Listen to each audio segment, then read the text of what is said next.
give you a hint. It's not with wizards.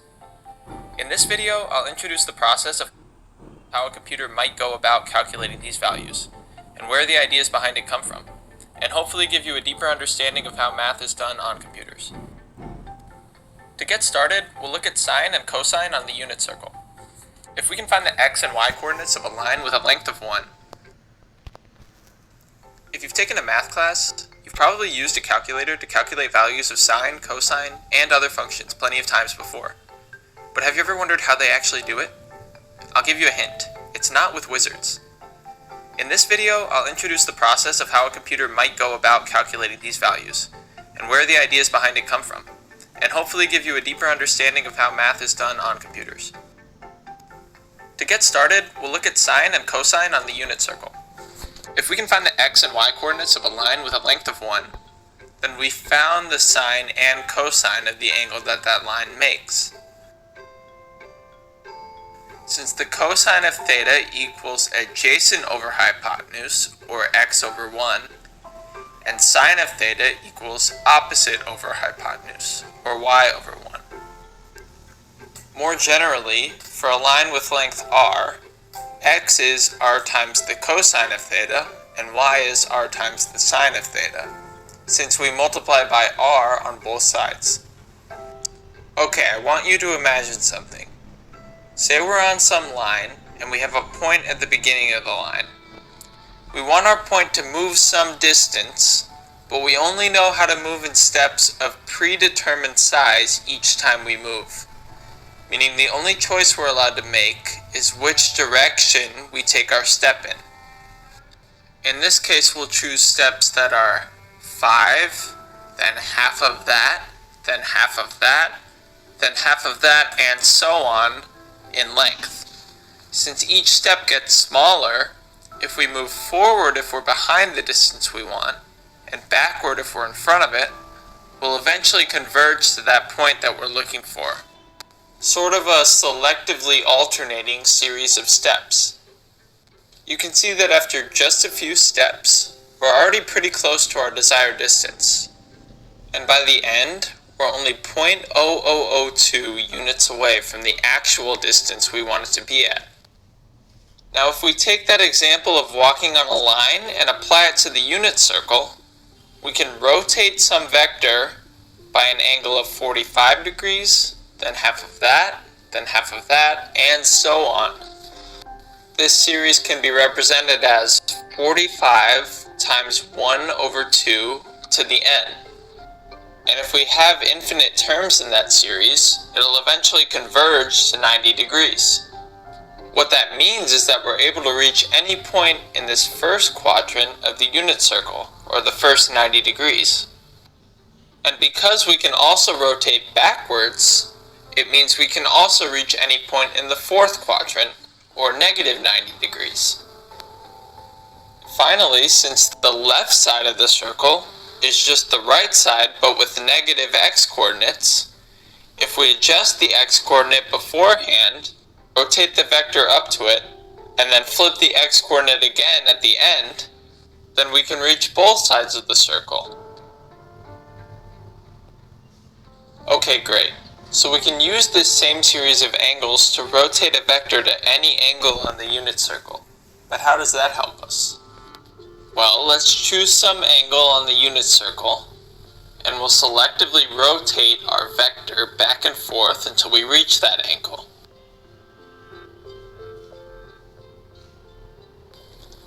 If that vector has length 1, then the x-coordinate of the vector will be the cosine of the angle that the vector makes, and the y-coordinate will be the sine of the angle. We could also use this method going backwards. For example, inverse tangent of y over x is the angle that the vector makes. So if we rotate the vector back and forth until it's on the x-axis, and keep track of the sum of the angles that we rotated it by, then we'll get the angle that the vector makes, or the inverse tangent of y over x. So ideally, what we want to do is, given a vector of a unit length 1, find the new x and y coordinates of that same vector rotated a certain number of degrees. That way, after all those rotations converging to that angle, if we still have our x and y coordinates, then we've found the cosine and sine of the angle we want. As we saw before, we can express a vector's x and y coordinates in terms of its angle and magnitude, where the x coordinate is r times the cosine of theta, and the y coordinate is r times the sine of theta. If we rotate that vector by some new angle alpha, where the total angle is now theta plus alpha, then the x-coordinate will be r times the cosine of theta plus alpha, and the y will be r times the sine of theta plus alpha. This is a good first step, but ideally what we want is to express the new coordinates of the vector solely in terms of alpha, x, and y. That way we won't have to calculate the angle theta that the vector already makes. To do that, we're going to have to move to a geometrical proof. We'll construct a triangle with a hypotenuse of length 1, and then we'll divide this corner in the bottom left into two angles, x and y. This way the right side of the triangle is sine of x plus y, and the bottom side is cosine x plus y. Our goal is to be able to express this sine or cosine of x plus y with just sine or cosine of x and sine or cosine of y. If we sort of draw some more lines here and label some more points, you'll see that the sine of x plus y line, BC, is equal to BF plus FC. Through some angle hopping, we can also see that the angle in the top right of the triangle is the same y degrees as the angle in the bottom left. What this means is that the line BF is equal to sine of x times the cosine of y, and the line FC is equal to the cosine of x times the sine of y. Therefore, the total line, sine of x plus y, equals sine of x times cosine of y plus cosine x times sine of y. Now looking at cosine of x plus y, that total side length is equal to AE minus CE. Again, after doing some rearranging, we find that AE is equal to cosine x times cosine y, and CE equals sine x times sine y. Therefore, the total side length, cosine x plus y, equals cosine x cosine y minus sine x sine y. We can take these new equations for sine of x plus y and cosine of x plus y and substitute them into our original equations for our new x and our new y, x prime and y prime. Remember that we said for some vector with length r, x was equal to r times the cosine of theta, and y was equal to r times the sine of theta. If we distribute the r in our equations for x prime and y prime, we can then substitute in x for any terms that are r cosine theta, and y for any terms that are r sine theta. Now we can see that our new rotated points coordinates can be expressed only in terms of the original x and y coordinates and the angle alpha that they're being rotated by, which are all values that we already know. Since we have a linear system of equations here, where x and y are multiplied by constants and then added together to create x prime and y prime, what we can do is move this equation into an expression of matrix vector multiplication. Using a matrix here is really useful for expressing our rotation formula, since it lets us describe it with only one equation. The way you multiply matrices with vectors is by taking the dot product of the row of the matrix with the column of the vector. In this case, we get x prime equals x times cosine alpha minus y sine alpha, and y prime equals x sine alpha plus y cosine alpha. In the end, using a matrix is representing the same thing as our equations. It just makes it more concise and easy to work with. Okay, so now we have a way to rotate vectors and get their x and y coordinates after we rotate them. That gives us our sine and cosine of the angle that we want. There is one problem though. Multiplication on computers is not exactly fast. Let's look at an example. This is my 8-bit computer, which I've sort of wired together messily. It's based off of a design by Ben Eater, but it also includes some of my own changes. Now, this thing is way too complicated to get into how it works for this video. But what I am going to do is run a multiplication program on it and kind of walk you through the basics of how it works. So what I'll do first is plug in this Arduino to program the RAM. That's just where the program is stored for the computer to run.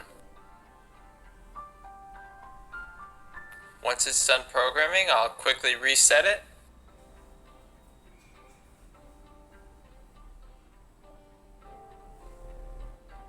And then I'll start the clock, which just starts the program running.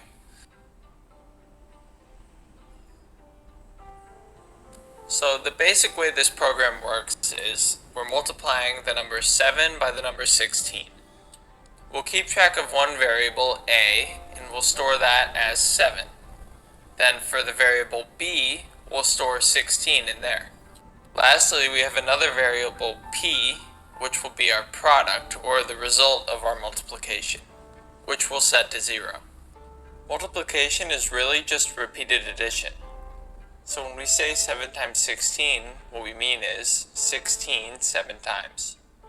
So what we'll do here to multiply is we'll take the value in b and add it to p as long as a is greater than 0. Each time we add b to p, we'll subtract 1 from a.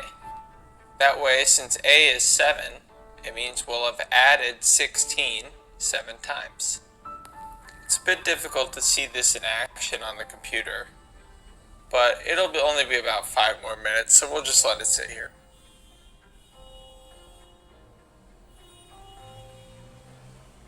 Okay, just kidding, I'll speed it up.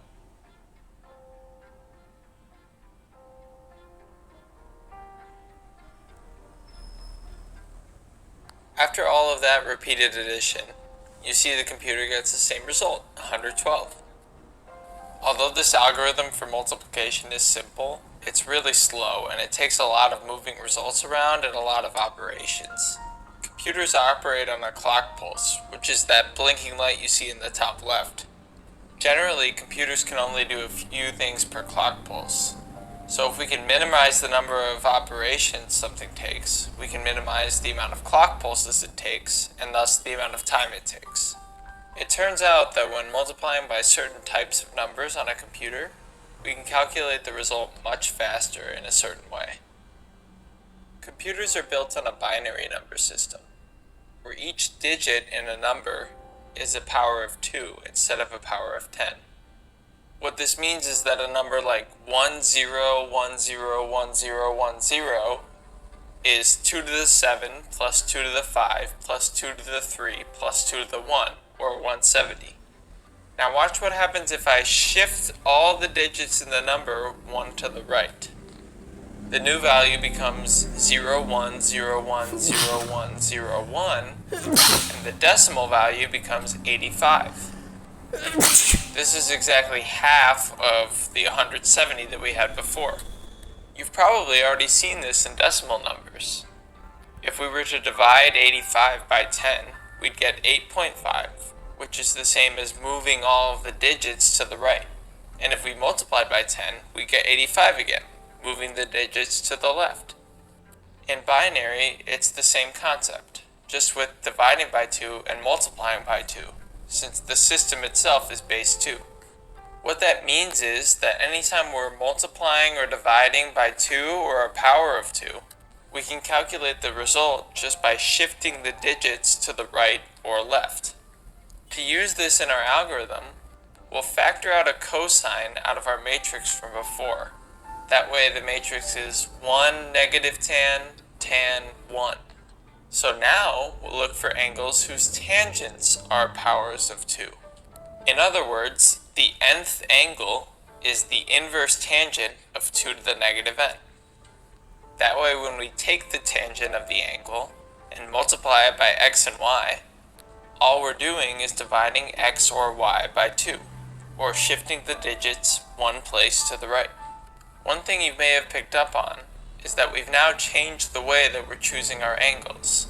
Rather than being 45, then half of 45, then half of that, and so on, our new angles are inverse tangents of 1/2, then 1/4, then 1/8, then so on.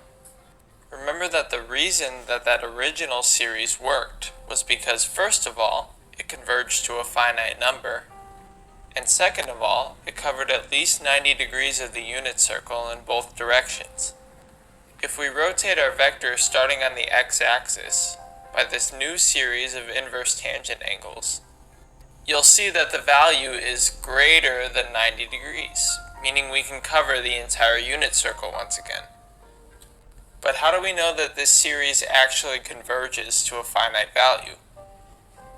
If we write out our angle series as a summation, it looks like the sum from n equals 0 to infinity of the inverse tangent of 1 over 2 to the n, with the terms looking like 45, then 22.625, and so on. One way we can know if this series converges is by looking at the ratio of the next term in this series over the previous term as we approach infinity. If that ratio is less than 1, it means the next term is less than the previous term, meaning the terms are getting smaller even as we go all the way to infinity, so it must converge. If we plug in our n plus 1th term and our nth term as n approaches infinity, we get this expression. What you might notice is that both of these terms actually go to 0. So how are we to evaluate this limit? Let's look at a graph of two functions whose limits as we approach some point both equal 0. Although the ratio of these functions at this point is 0 divided by 0, because we're looking at a limit, we're asking not for the ratio at the point, but for the ratio as we approach the point. For that reason, we'll look a small value dx away from that point, and look at the change in the y value of both functions, dy. As dx approaches 0, the ratio of dy to dy becomes more and more accurate of the ratio of the two functions. Our goal is to find this ratio, dy over dy. So if we take a derivative of both functions, top and bottom, the dx's will go away and we'll be left with that limiting ratio, dy over dy, giving us the actual value of the limit. I'll use that approach here and take the derivative of top and bottom separately, then simplify.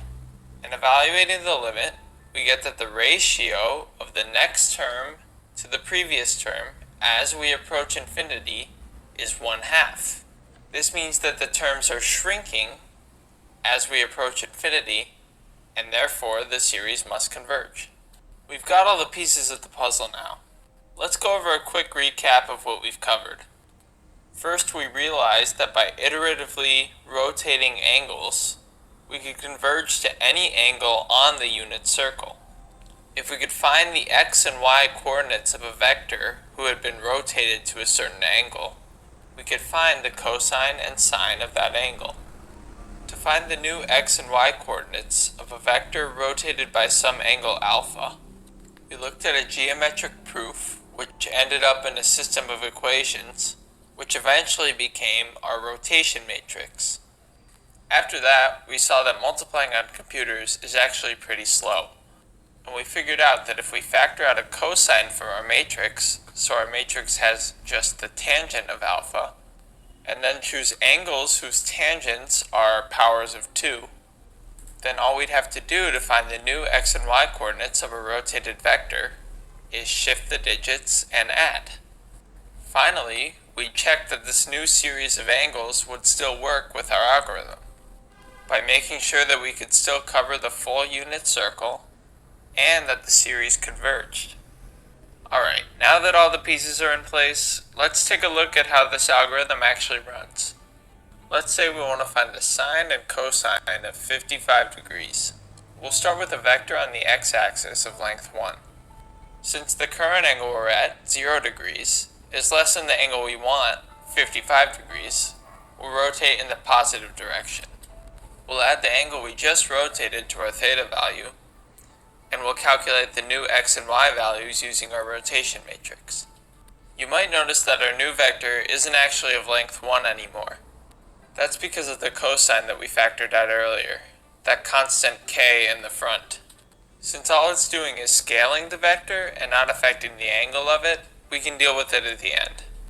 If we keep rotating our vector, rotating forwards if the angle is less than the desired angle, and backward if it's more, we'll eventually converge to that desired angle. And again, since our series of angles are only angles whose tangents are powers of 2, the only operations we're doing to find the new x and y coordinates are shifts of digits and additions. After 10 iterations, the angle we've reached seems pretty close to the desired angle. So our x and y coordinates should be pretty accurate. But because we factored a cosine out of our rotation matrix, it made it so that each rotation we did wasn't actually a perfect rotation. It actually stretched our vector a little bit. If we can calculate this constant k, we can multiply it by the x and y coordinates at the end, and then finally get the actual cosine and sine of our angle. This constant is equal to all of the cosines that we factored out from all of our matrices multiplied together.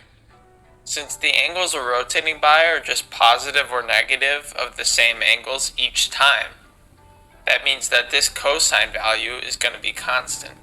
So we can calculate it beforehand, and doing so we get 0.607253. If we multiply this by our x and y coordinates, we'll get the actual cosine and sine of our angle. Going backwards, if we have the x and y coordinates of a vector, we can also use this algorithm to find the angle and the magnitude of the vector.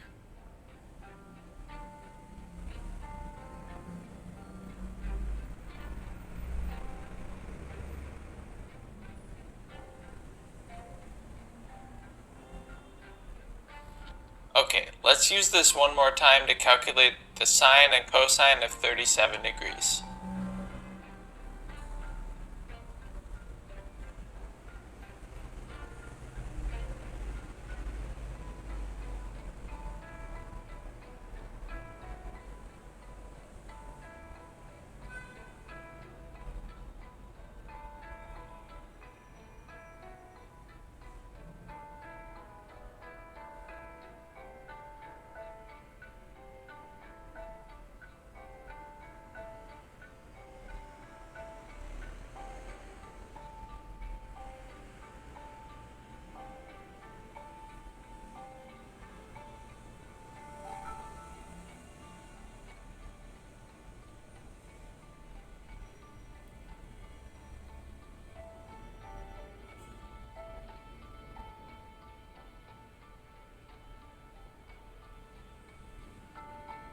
The algorithm I just showed you is called the cordic algorithm, which means coordinate rotation digital compute.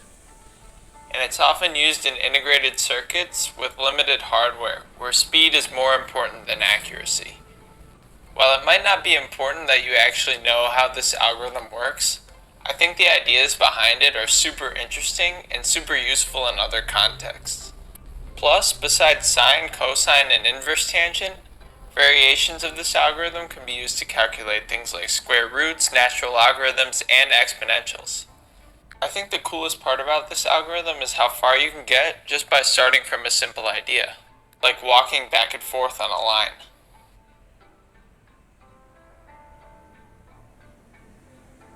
Thanks for watching.